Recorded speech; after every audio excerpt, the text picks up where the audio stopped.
Thanks for listening to Fluff and Crunch, where we talk about the connection and sometimes disconnect between system, setting, and story in tabletop RPGs.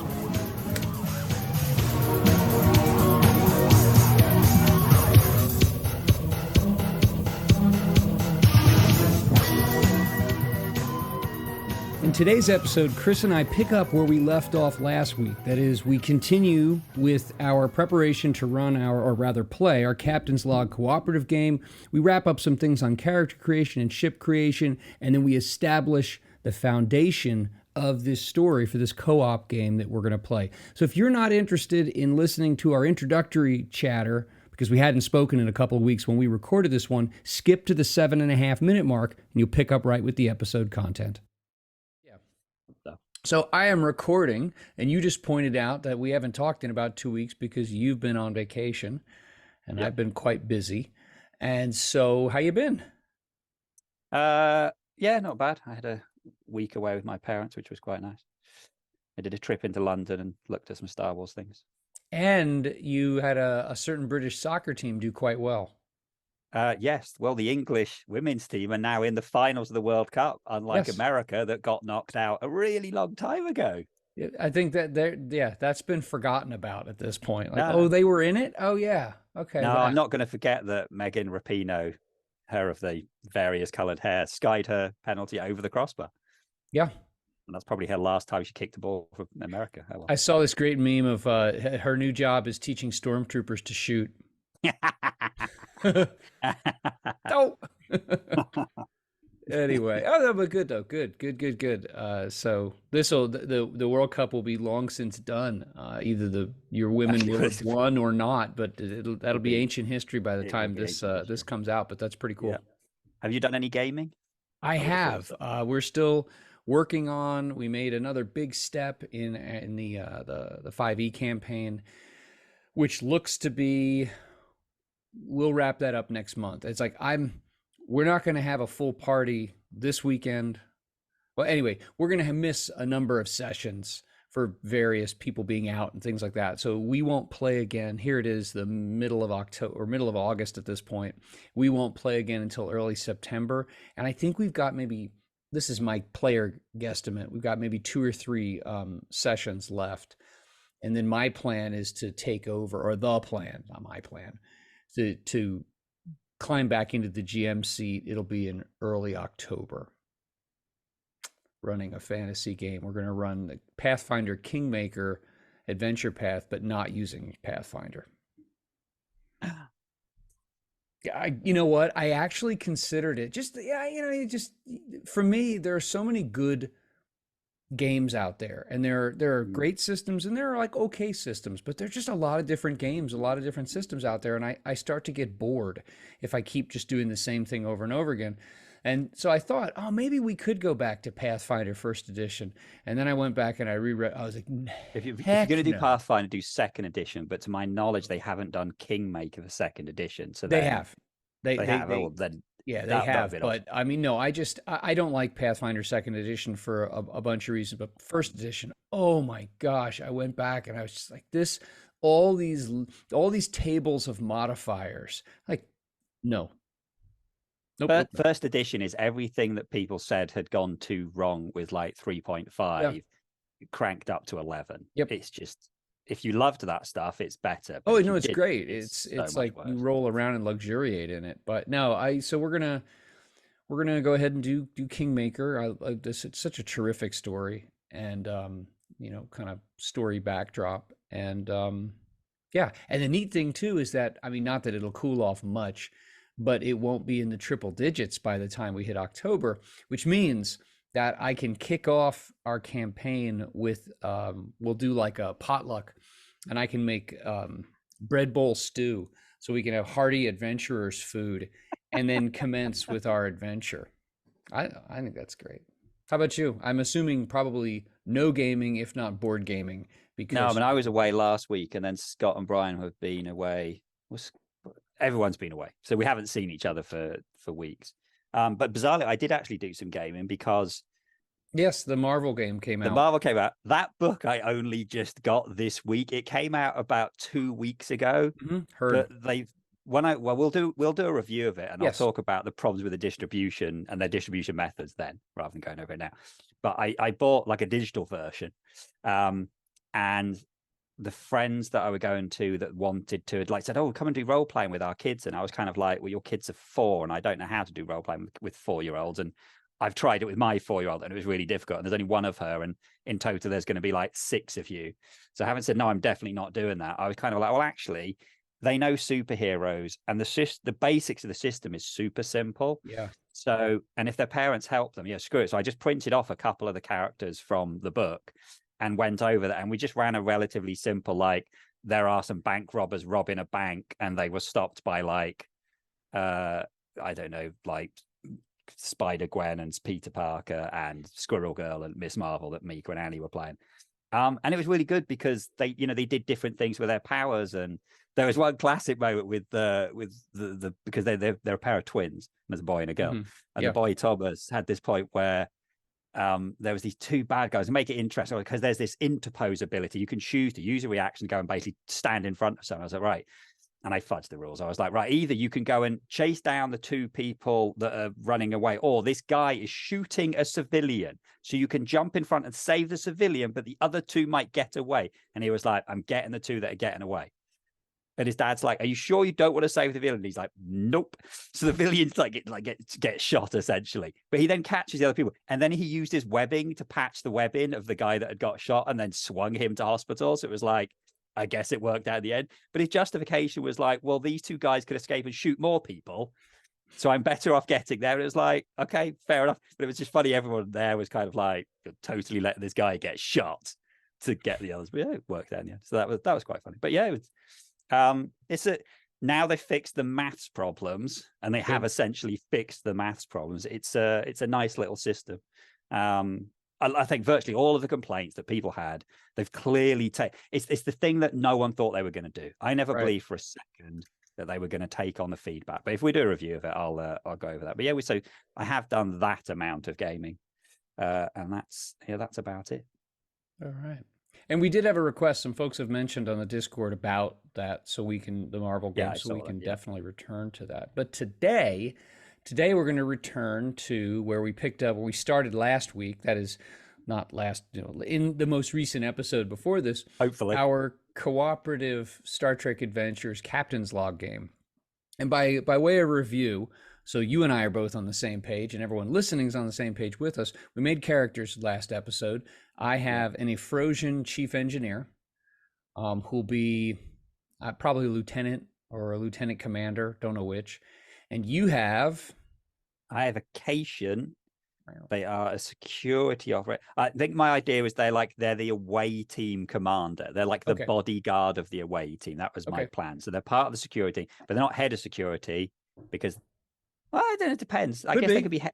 They might be head of security, but they're very much more thumping people and solving problems. They're not pressing buttons on the bridge kind of security. So, all right. So actually, if I'm thinking more like, having watched loads of Strange New Worlds now since the last time we did this, yeah, I guess they're a bit more like Larn, who we actually see solving crimes and punching people in the face, as opposed to standing on the bridge pressing buttons. Well, and there was that difference that in original series era, the ship's weapons were often fired by the helm officer. Yeah. Whereas the idea of the tactical officer, like the melding of and maybe that was honestly, I don't know, Next Generation era, maybe they just did that from a casting standpoint of like, we want to have the security officer have a more prominent role. So we smush together. Actually, when you think about it, it doesn't make a whole heck of a lot of sense that someone who'd be a starship weapon specialist is also like a personal security specialist, but whatever. So you're more of the away team sort, and we have set this in. Did you write down the year? 2351. 2351. So we're preceding there was a Next reason Generation by about 15 years. Oh, I know why. It was when we knew that was when the uniforms had definitely swapped. Yeah. So I got my uniforms, not yours, and have now spent 13 episodes watching Strange New Worlds and will now be confused about the colors of the uniforms. So, But not, you yay, know what though, great the decision. uniform colors swapped, but I don't know, the Toss movie era, the burgundy jackets with the turtleneck collar. I know there was a time, actually, we might have said it within this time, where they're wearing the jacket but not the collar, which looks weird. It looks like you're wearing a jacket with no, like you're like Miami Vice. You're wearing a jacket with like a low cut shirt or something. Anyway, whatever. But that's where we are. We're at you said 2351. That's what we've got written. Yeah. You've got this tactical, or security officer. I've got the Security chief officer. engineer. We need to Yeah. make a ship and then establish some of the basics so that we can actually start playing this thing. I'm assuming you are reaching back and getting dice and stuff. I am reaching back and get. Oh, that's not a. What's that? So the question here is, I'm on page Some kind of 143 of the PDF. I don't have the physical copy of the book. Nope. I'm on page 143 where it has ship classes. So should we roll on the original series era or next gen era? I think we should go on original series because some of the next gen stuff won't have been built. I agree. Whereas all of the original series stuff will have been built. Yep. We could I just agree have an old completely. ship. I'm only rolling one dice. I shall roll one dice. 2. No. No. 2 is the Archer class, and we're not going to do that. Why are you saying we're not going to do the Archer class? Because it's named after one of the two captains. And that's the right thing. That's the right bad attitude to have. So we're not going to have the Archer class because it's named after Jonathan Archer. If we'd set this much later and I'd rolled a Janeway class, well, the Janeway class doesn't exist, as we both know. When Correct. I get a copy of Utopia Planitia, there may have been some marker taken to that. Okay, so why don't you roll again, and we'll just pretend you didn't roll a 2. Constitution class. It's a bit boring, isn't it? Well, the trouble with it is by 2351, I don't believe they're, unless we're tooling around in a museum ship. Go ahead, give it one more roll. Let's maybe we steal one out of museum, as some people may or may not have done in a later series, depending on whether you have or haven't finished watching. Shush. What'd you roll? 16, which is Oberth. Oh, isn't that a bit? That's a bit newer, isn't it? The Oberth is the same class as the USS Grissom, which was destroyed by the Klingon bird of prey in Star Trek III: The Search for Spock. It's a little research vessel. 69. I mean, this is old. That is an old ship by that point. Yeah. Oh, having said that, compared to most of the other ones in the Enterprise thing, it's probably a bit. And I've got Utopia Planitia open right now, so I'm looking at the Oberth class. Was originally commissioned. It was launched in 2269. So we're talking about a ship that's like a class that's over 80 years old. Which that was a good point, but it doesn't have to have been built then. So no. Let's have a read you know what? I'm okay with that. The class itself was retired from active deployment in 2310, but continued to be used in a reserve role and for rescue operations well into the late 24th century. There we go. So that little bit may have given us actually what we did. Maybe we have a rescue ship. Maybe we're Thunderbirds. No, that's the name of the ships. What were they called? International Rescue. So we could have the USS Thunderbird too? We're going to paint it green. USS Tracy? Oh, wait a minute. There's our Easter egg. What? The USS Tracy. That's the name of the family. That's better than the USS. Yeah, the USS Thunderbird's a bit on the nose, isn't it? All right, there we go. I'm cool with an Oberth, and let's go ahead and tease that out. I like that. There's nowhere to write it. You can only write this name. There's nowhere to actually write the frame. You're looking at the sheet. Yeah. Registry. Is that? No, it's registry. Registry is the frame, isn't it? Yeah. Although I think no, registry's the hull number. Interesting. So we're finding some blind spots on this ship. All right. Well, there's luckily the space over here, so I'm just going to write it is a Oberth. And like I said, I was looking in Utopia Planitia, but in the captain's log book, there's a whole list of ships with their stats, a paragraph or so of information, and a little picture. It works out to about 3 ships per page, which is terrific. I mean, and obviously we've talked about this. It's really easy to find all kinds of detailed information about these made up things online, like deck plans and stuff like that. So are we just going to take the stats off the captain's log, because that's what we've been doing. Yeah. But at least we've got some background from the other one. Let's go with that as is. So we don't need to talk numbers, but we're going to use the Oberth class as written in captain's log. Although maybe we should do some, if we're planning that our ship is a rescue vessel, maybe we should do some switching on some of these departments. Remember, though, we need to flesh the ship out. All right, so we have to get to ship traits and talents. So we'll we've add already named it. That'll Ooh, shape. Is it Tracy with an E or not? It's just TRACY. There's no E. So again, if you don't have the book, it has all the stats. It's got all the 6 systems and the 6 departments and the scale.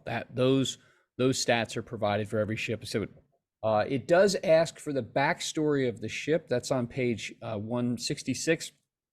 Let's hold off on that. Yeah. Let's shape more of the crunchy concrete pieces, and then we can rough up a story as to where does this ship come from. Well, I was going to go through, so you skipped one anyway. Page 161, we have a ship idiosyncrasies table. Yes. We're not operating at full efficiency. The dilithium matrix grows a different color than usual. Oh, actually, that's not so bad, because we can say it glows green. Okay. To stick with our Thunderbird 2 thing. Okay, so now we need to choose Starship talents. A number of talents equal to its scale. I was right. That's what I thought. Yeah, and it just there are several sense. paragraphs where they talk about talents and maximum talents and are coy about it.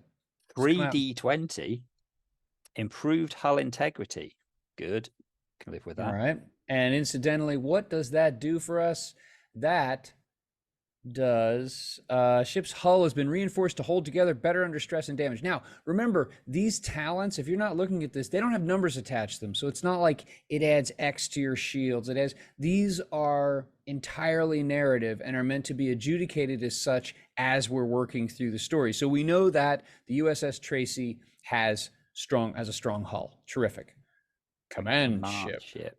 This ship has command and control systems allowing it to coordinate easily with allies during a crisis. Oh no, that sounds. What does it mean by command and control systems?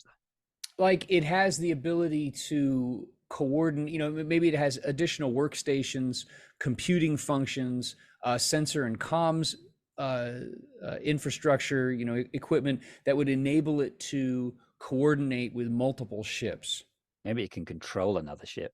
In case the Maybe entire crew's been almost killed. Should we stick with that or re-roll it? That's more of a Thunderbird 5 sort of thing than a Thunderbird 2. Yeah, okay. We will re-roll. Wait, Thunderbird 5 is the satellite, right? Yeah.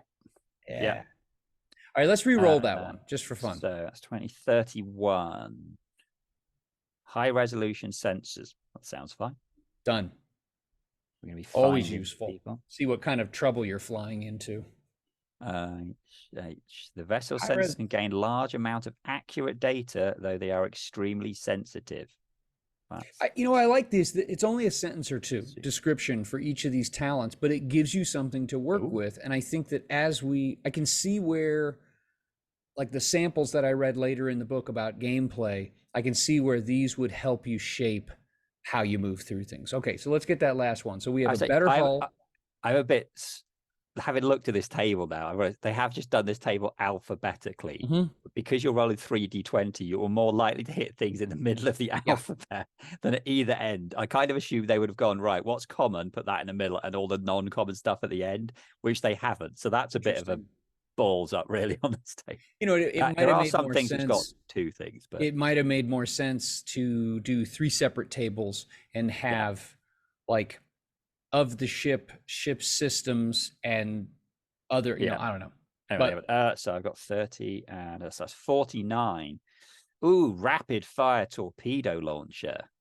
Which could be used for probes, could be used for weapons, could be used for all kinds of stuff. Have been redesigned to allow the ship to fire multiple torpedoes much more quickly and accurately. Also, I like that. Yeah. Let's see. And we're scale 3, so that's it. Rapid fire torpedo launcher. Okay, now this is interesting. I had not noticed this before, but you're on page 174. There's a brief blurb about refits. Now in Star Trek Adventures, you get extra points. You actually get something mechanical for every 10 years past the ship's launch date. And this, it just says, it's just narrative. Yeah. But I think that better sensors, a stronger hull, and this weapons system, I think that represents refits. And then, I mean, sometimes because the ship is older as a class and has probably been like, I can imagine there being places in the ship that would either be visible or not, where it's clear that there's a bit of a like an increasing Frankenstein sort of arrangement in this thing, where new technology is supplanting old technology, and in some places it fits physically, and in some places it doesn't fit as well. So I could see us wrapping that into the story. We have got a thing here for improving our starship through milestones. So considering our ship is old, we could always just bump it something of the. A milestone might allow a player, may also allow a player to increase any system by 1 or any department to a maximum of 5. Okay, but that's through gameplay. I know, but there's no reason we couldn't say that our ship's marginally better. That's true. Milestone may allow a player to increase any Or we can just swap it. Like I said, the fact that we've got science 4, but only security 2, to me is a bit. Likewise, our medicine. Like if we're a rescue ship, I think our security and medicine should be higher. I agree. But then our science doesn't need to be as high. You know what? Why don't you do this? Why don't you take one of the points off science and put it onto one of the other ones? And then why not? Let's go ahead and grant ourselves. Put it on medicine, because if we're primary, rescue doesn't mean, if we're thinking Thunderbirds, we're rescuing, not turning up and blowing away the Borg. Well, they don't exist at this point. Fine, they do exist. They're just not here. They're just elsewhere. We want better medicine facilities, and then security. Our security thing. We don't need great security. We've got me. Let's do this though. Let's go ahead and grant. What do you think about us granting ourselves by fiat 2 milestones? Because the ship is decades old.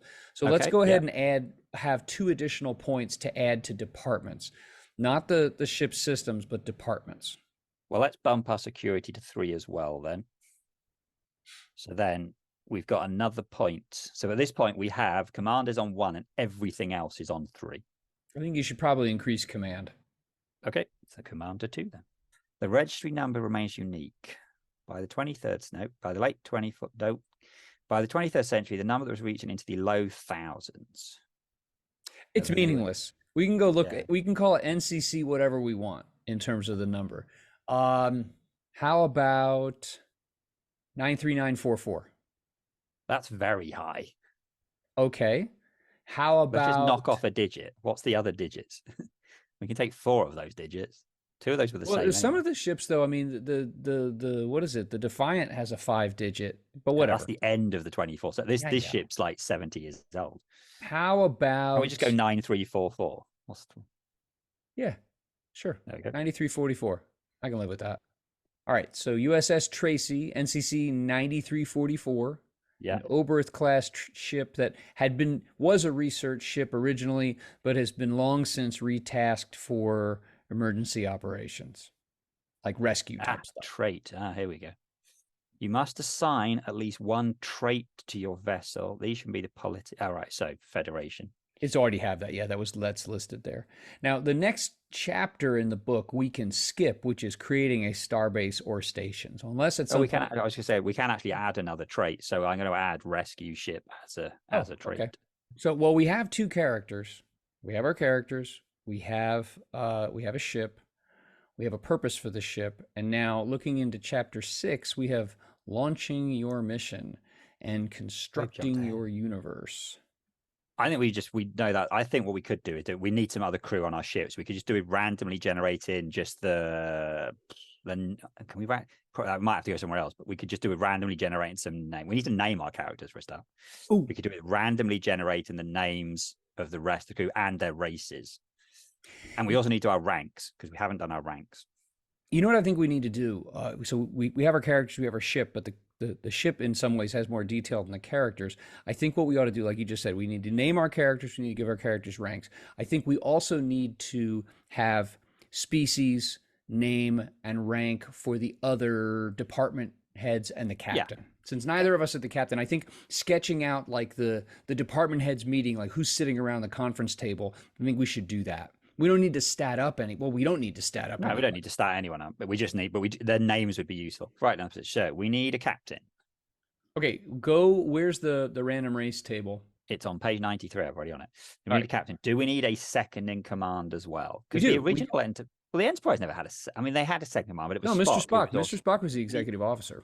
but wasn't he also head of science He as was, and well? actually, that was in the original canon. That was considered to be like a special thing, like the first time that those two roles were played by the or filled by the same person. So, okay, we could do one of two things. We could either have an additional, I guess you'd call it an NPC made up person as the XO. So we have the captain and the XO as the made up person, or one of us is the XO. Would you want the chief engineer to be the XO? Probably not. But then I don't know. My character's not like super tactically or You know what? technically minded. So. I actually think that there should be a captain as captain and there should be a commander as the XO. And I think that because if this is an emergency operations and rescue vessel, you show up on scene, there's a ship dimension and then there's the rescue operation dimension. And my thought is probably the captain and the XO would split those duties to oversee the operation. Right. So I think we need both. Need chief medical officer. Oh, actually, there's a thing where it has all of the different roles. Oh, don't worry, I know them all. Right. We already have security. And we need a con officer as well. And we already have chief engineer. That's you. So we need a con officer. Mm-hmm. Do we need anyone else?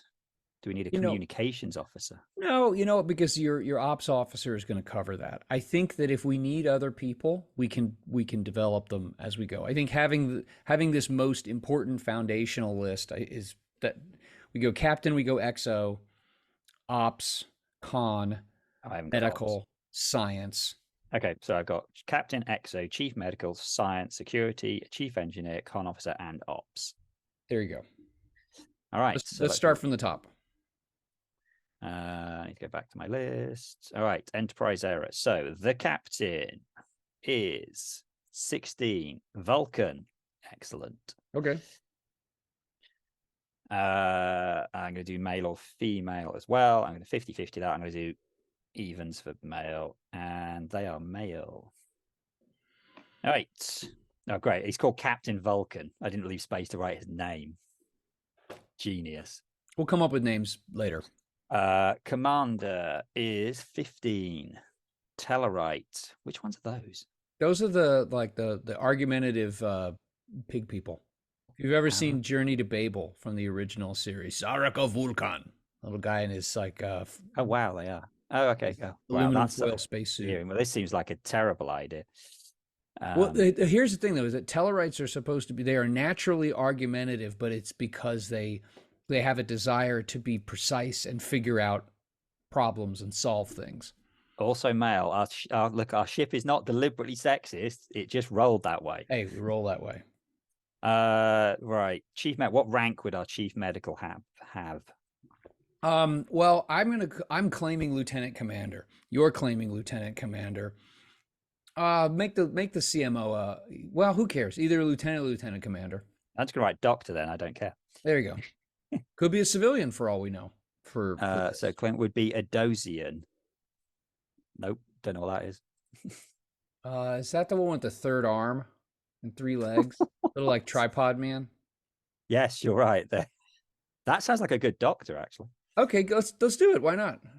Yep. So Dosian and female. Woo wee. Someone's going to write in and go, "Oh, well, actually, Adosians aren't female. They're all male."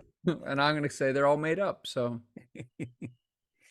I'm just reading just to check. Right, doesn't say they're not. Oh no, there was definitely a female one there. Oh, she looks like a doctor, actually. All right, right on. All right. Science officer. Let's go lieutenant for our science officer. Yeah. All right, and I rolled an 8, which is a Delton. So yet another one that I don't know what that is. That's the bald ones. With and they have to in Starfleet, Deltons have to take like some kind of medicine that blocks their pheromones because they elicit such yes, carnal responses. Sexual attraction could be a distraction from members of other species. Oh yeah. Male or female? I didn't roll male or female. Female. So we have a. Did you ever see Star Trek: The Motion Picture? Lieutenant Ilea Years and years was, ago. I've seen it. What I just remember, it was terrible. Some of the other ones I've seen like multiple times, like Wrath of Khan. I've seen yeah, lots. Search Spock. I've seen multiple. The Voyage Home. yeah, that one not so much. All right, Yeah. so female lieutenant. What do we got left? We have the con officer. So we have a female Cation. What is there lower than lieutenant? I mean, there's ensign. Is there something between lieutenant and ensign? There's ensign and then lieutenant junior grade, lieutenant JG, Yeah, and we'll do then that. lieutenant. I'll go lieutenant junior grade. Right, and then ops. This is like the most rad. There's not a single human on this ship. I got another Delton for our ops officer. Okay. So our this is like they stuck all the non-humans on this ship. I think that's racist. Classic racist from Starfleet. I've been why have I rolled? Oh, is that a 20 or that's a 1? Okay, so we have a male and female Delton. Uh-oh. They're gonna start a cult, a sex cult. I need to go back to my Cation name generator for Priya. Oh, that's the one I can pronounce. Lieutenant junior grade Priya. That's a nice easy one. I should have done this on a Word document, then you would have all this. Instead, I'm gonna have to take a photo. We can fix that. You can do that work and share it with me. Do we go for an ensign for our for our what? Oh no, actually no, we've got 2 female Deltons. For our ops or our Delton ops, should we go male or should we go what rank? That's what I was going. What rank? For the ops officer? Yes. You could go ensign. That'll be, you know what, that could be our version of Ensign Harry Kim. Utterly incompetent. 7 seasons, no promotion, well earned. Did he stay in ensign for 7 seasons? Wow. Well, look, how many times when the computer needed to be locked down, or the transporter needed to be stopped, or how many times did Harry Kim's feeble attempts at doing his job, how many times were they overcome by aliens? Like, all the time. Okay, so real quick here. We have a Vulcan captain, and what we're going to do is we'll take all these names, and we'll make a list. I'll put these on a Google Doc that I share online, so that if people are interested, they can actually take a look at it. But we have a Vulcan captain, we have a Tellarite XO, we have a Frosian chief engineer, that's me. We have a Cation security officer, that's you. And then we have we have a Delton science. Oh, we have a Dosian chief medical. We have an Delton science officer, and then we also have a Delton ops, and we have a Cation con officer. Okay, which is quite funny because that means on the bridge there are 2 people with no hair and then 2 people with all the hair. Yeah. So, all right. So we have us, and we have the rest of the people who sit around the conference table, as I said, at the department chair meeting. Yep. So now moving to page 257, we should determine our mission type, and then detail that down, and then the inciting incident. And then we can stop, we can organize all this stuff. What I think we ought to do is organize it all, put it so that if someone wants to look at it, they can do that.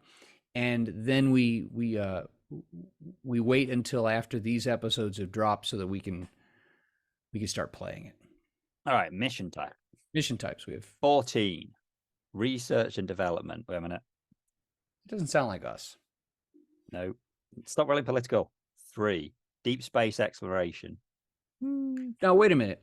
Why is rescue not a mission type? But as a rescue ship, perhaps we are attached to deep space explorations. Like there's a fleet or a part of fleet that does so we're there when the stuff hits the fan.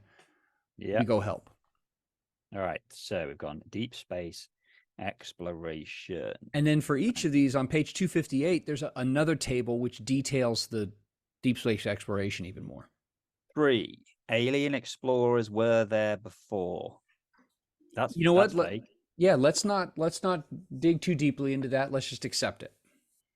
So something about deep space exploration, there will be ancient alien explorers are going to be involved in some way, shape, or form. Maybe it wasn't alien explorers. Maybe it was just aliens. Like, Or that, yeah.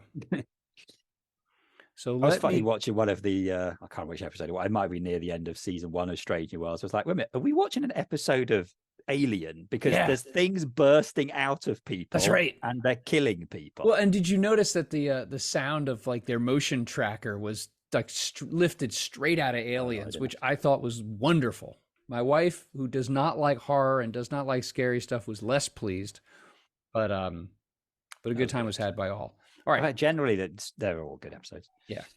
267. Page 267 is themes and incidents. So it is the inciting incident and a theme that sits over our initial incident. campaign.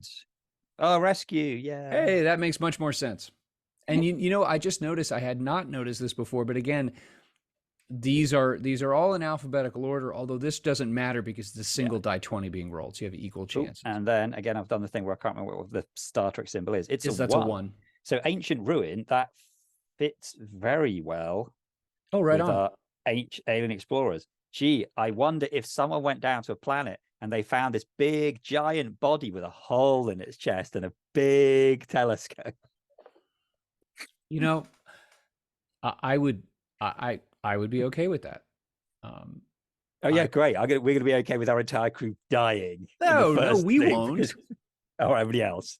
We won't. All right, fine. We will survive because we will take an escape pod and we will blast the thing out the back of the escape pod. Everybody else is dead. So what we've got here is we know that the USS Tracy is attached to or involved in some kind of deep space exploration, but our main focus is rescue. And this first incident, something happens that requires a rescue. There is an ancient ruin involved. There's some kind of ancient aliens involved. Now, on the next page, 268, it says, after rolling the incident theme for the encounter, roll die 20. On an even number, roll again on the advantages. On the odd number, roll on the complications. So this is something that's going to just temper our experience. Well, I rolled odd. So we're on the complications. Yay. And then 2, inferior equipment. No. Complications arise due to poorly maintained gear or not having the right equipment readily available. Now, that could be a problem that we directly face, or it could be a problem that could complicate our rescue efforts because that inferior equipment perhaps is involved in the inciting incident. Maybe we put Thunderbird 4 on, which is the water one, whereas what we needed was the drilling one. Just idiots. Yeah, but I'm the chief engineer, and when it comes to mechanical stuff, and nothing ever going to go wrong. I'm going to make sure it's all right. I think it's more likely that the people we're rescuing, they have inferior equipment. Yes. Like their motion detectors weren't working. That would have been really useful. Yes. Idiots. Now, we can do one more thing, and then we will stop and we will gather everything together.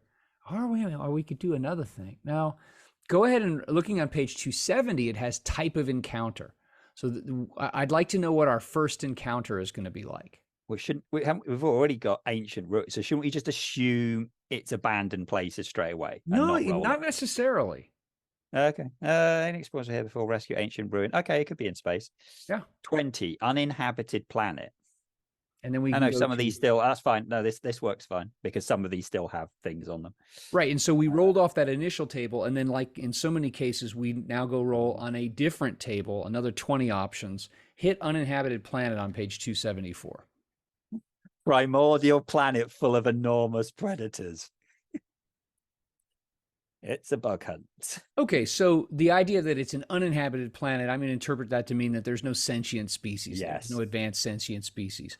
So this is Journey to the Center of the Earth. Yeah, like you said, we are assigned to a bunch of other exploration vessels in an area. They have found this planet, which they, maybe there was a signal from there or something. They've gone there and we don't know what's happened to them. But from reading this, we can see they've gone there and they found an ancient ruin and they've gone to explore the ancient ruin, not realizing because of their faulty equipment that the planet is swarming with big ass aliens that are going to kill them. So they're probably all dead, but we won't know that till we turn up. Right. Okay. So that's perfect. So what we're going to do now is we're going to take everything, our characters, these additional characters, the ship information, all the stuff we rolled right now, and we're going to put this together, put a link in the notes so that you can go take a look at it. And the next episode, we're actually going to see what happens on this planet. How does that sound? Yeah, sounds good. All right. I'm excited. Yep. Well, I'm not, because we're all going to die now. But No. So we're going to die. No, we're heroes. We're not going to die. We're going to go find all the other dead people, the fools that went ahead of us. But they're definitely all dead already. There might be one survivor. All right, cool. So we will do that next episode.